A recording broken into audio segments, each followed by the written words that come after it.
A crise veio e muitas empresas passaram por ela bem ou mal, mas não indiferente. Sobre os impactos e o pós-crise, nós conversamos com a presidente da ABRH Nacional, Leila Nascimento.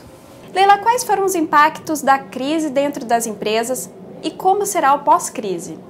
Eu acho que os principais impactos é que as empresas tiveram que rever as suas políticas de recursos humanos, os seus modelos de gestão, uma vez que os cenários estão em transformação e as empresas também precisam acompanhar todas essas mudanças, e muito centrado nos recursos humanos, quer dizer, de que forma as empresas poderiam ser competitivas, se tornarem atraentes no mercado a partir do momento que ela possui uma equipe e uma política de recursos humanos que retém os melhores, que consegue desenvolver os melhores dentro da sua organização e gerar uma imagem boa, não só para o mercado, mas também numa política interna com os seus colaboradores. Neste novo cenário, qual é o papel do RH dentro das empresas? Eu acho que o principal papel hoje, e que a gente brinca, que tira o sono dos presidentes, é como atrair os melhores profissionais para a organização e como fazer com que esses profissionais não saiam das suas organizações. Uma vez que, como no Brasil, nós estamos com uma dificuldade muito grande de desenvolvimento e capacitação dos profissionais de acordo com aquilo que vem sendo exigido pelo mercado de trabalho, pelo mundo corporativo. Então, a competitividade entre os próprios colaboradores tem sido muito grande, né? Então, você fazer com que a sua empresa possa ser muito bem desempenhada, muito bem desenvolvida no mercado, né? Atendendo aquilo que ela se propõe no seu negócio, com profissionais qualificados e capacitados, tem sido um desafio de atração e de retenção. E quais são as dicas para conseguir isso? Acho que a principal dica é entender que estruturar uma área de recursos humanos é altamente importante hoje, porque as áreas de recursos humanos elas são constituídas para que a empresa possa se preparar através dos seus profissionais de pessoas que efetivamente façam com que essa empresa cresça e se desenvolva. Se o país está sendo apontado como uma das 5 potências mundiais na próxima década, como chegar para atender todas essas necessidades, onde o Brasil tem sido pauta de várias organizações de fora, como fazer com que essas empresas obtenham sucesso? Eu só vejo a possibilidade através de uma política adequada de recursos humanos. Leila, iniciativas quanto à redução de custos para superar a crise cabem também ao RH? Com certeza, porque a gente costuma dizer que recursos humanos hoje ele é altamente estratégico para todo o board, vamos dizer assim, da organização, da empresa, dos CEOs, porque, na verdade, quando você desenvolve um plano de negócio, um planejamento estratégico dentro das organizações, as pessoas é que implementam isso, então, recursos humanos, ele tem assento nas decisões maiores da organização, exatamente nesse suporte. Um cuidado durante a crise que os profissionais de recursos humanos tiveram é de não perder, durante aquele momento que nós passamos o ano passado, embora o Brasil tenha sido não tão atingido, mas nós ainda continuamos aqui no Brasil com empresas de fora, principalmente empresas europeias, que também sofrem impacto de fora dessa crise mundial. Então, como fazer com que essas empresas possam efetivamente, numa política de custos que não sacrifique a competitividade da empresa? O que adianta eu perder pessoas que mais à frente, numa retomada, eu não consiga ter uma competitividade com o meu concorrente ou com o próprio mercado? Então, tem que se ter muito cuidado. Isso se faz como? Numa política adequada de estratégia de recursos humanos. Leila, tem uma questão que tem sido abordada até por economistas, que dizem que a falta de mão de obra especializada poderia ser uma barreira para o crescimento econômico do Brasil. Você concorda que a falta de mão de obra especializada é um problema? Ela é um ponto bastante nevrálgico hoje no país. Eu tive a oportunidade de participar de um congresso latino-americano, onde o governo do México apresentou a sua proposta de governo de acordo com a proposta de uma política educacional. Então, o México, nos próximos 10 anos, ele tem uma proposta de desenvolvimento onde a educação deveria acompanhar, criando novos cursos, voltando com outros cursos. Vou dar um exemplo no Brasil agora. Nós estamos em plena ascensão da área naval. E nós estamos vendo os estaleiros com uma dificuldade muito grande de ter profissionais nessa área. Por quê? Durante algum tempo no país nós desestimulamos a área naval. Então, assim são todas as demais profissões. Nós assistimos isso quando veio as telecomunicações para o Brasil. Nós tivemos uma entrada muito grande de estrangeiros porque nós não tínhamos cursos preparados para atender a todas aquelas empresas que vieram de fora, México, Espanha, né? E nós não nos preparamos para isso. Então, quando o RH chama atenção, e o nosso congresso vai falar muito sobre isso, da capacitação e da qualificação, é exatamente como fazer para que as empresas possam absorver esses profissionais com a capacidade que elas exigem. Então, não adianta eu ficar imaginando que as grandes fábricas que estão se instalando hoje no país, elas terão profissionais no mercado para serem absorvidos. O que acontece? Acaba tendo uma competitividade grande, fica uma troca entre empresas quando a gente poderia estar preparando uma série de pessoas. O próprio IPEA passou agora uma pesquisa dizendo que cerca de 2.600.000 novas vagas só no Brasil em 2010. Só em São Paulo são 700.000 novas vagas. E mostra claramente que nós temos um excesso de mão de obra qualificada na região norte, na região nordeste e uma perda muito grande na região sudeste. Seria o quê? Então está faltando aí uma política de redirecionamento de como é que a gente pode fazer para atender a todas essas demandas. O planejamento de uma carreira, que é bom que os profissionais entendam, ele está muito voltado para uma necessidade que eu tenho enquanto profissional, aonde eu quero chegar. Então, por exemplo, eu posso ter um curso muito bom de graduação, de engenharia, e tenho cursos complementares que não reforçam a minha graduação. Eu tenho uma experiência que não é uma experiência que foi acumulada de acordo com a formação acadêmica que eu tive.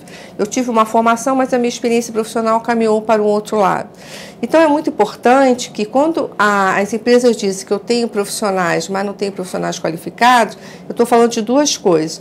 Uma é o desemprego estrutural que existe no país, que é de fato, quer dizer, eu tenho vagas e não tenho profissionais para atender, e aí a gente vai ver, são profissionais de áreas especializadas importantes que o Brasil precisa e nós ainda não temos formação.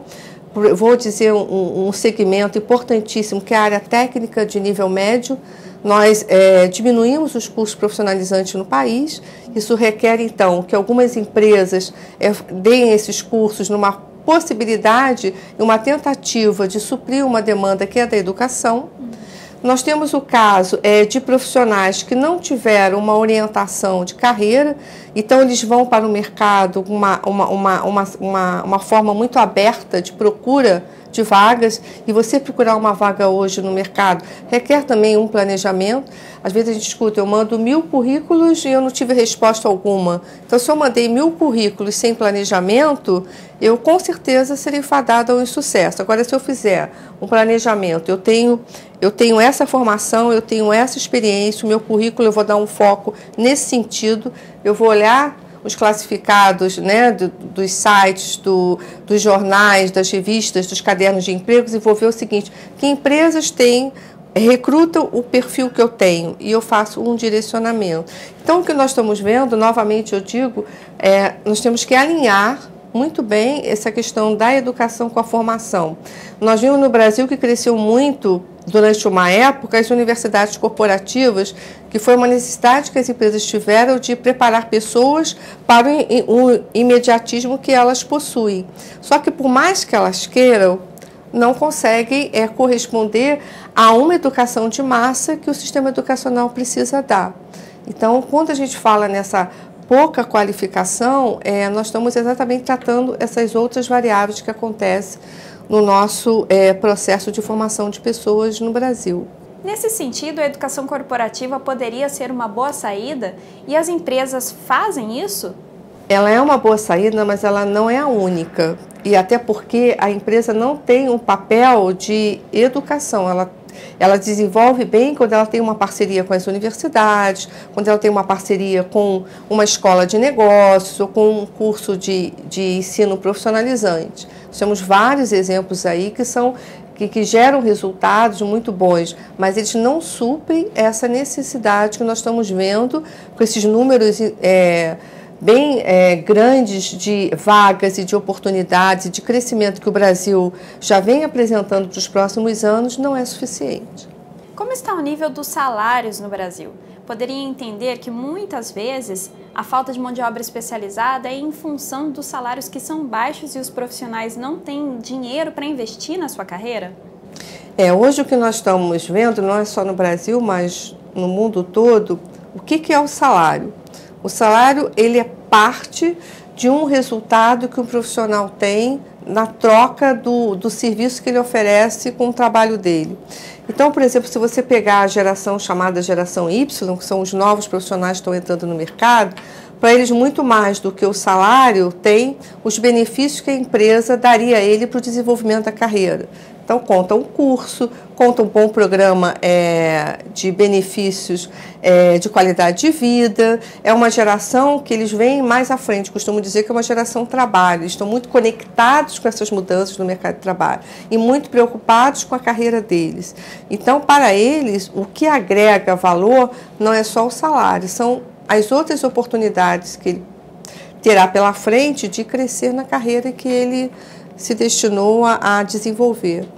Nós estamos falando no mercado que nós temos várias gerações hoje dentro das organizações, né? Eu tenho a geração dos veteranos, que são aqueles da época pós-guerra, que são quase que cientistas dentro das organizações, que estão no momento de transferência de conhecimento. Quando eu falei da área naval, por exemplo, eu visitei um estaleiro no Suape, em Pernambuco, e nesse estaleiro eles têm um planejamento de desenvolvimento de navios, de lançar navios no mercado, navios brasileiros, e eles precisavam realmente de pessoas muito bem preparadas. E como a indústria naval teve uma queda, eles foram ao mercado e foram buscar esses veteranos, que trouxeram então esse conhecimento adquirido. E nós temos dentro da empresa várias gerações, como a geração X, que é uma geração que já começou a estar ligada à internet, e tem essa geração Y, que ela já é a própria web, ela já vive, é uma geração que gosta muito de feedback, é uma geração muito objetiva, é uma geração que ela quer ver, eu estou aqui, mas por que eu estou aqui? Aonde eu pretendo chegar? Então, como nós costumamos dizer, nós hoje estamos fazendo a gestão das gerações.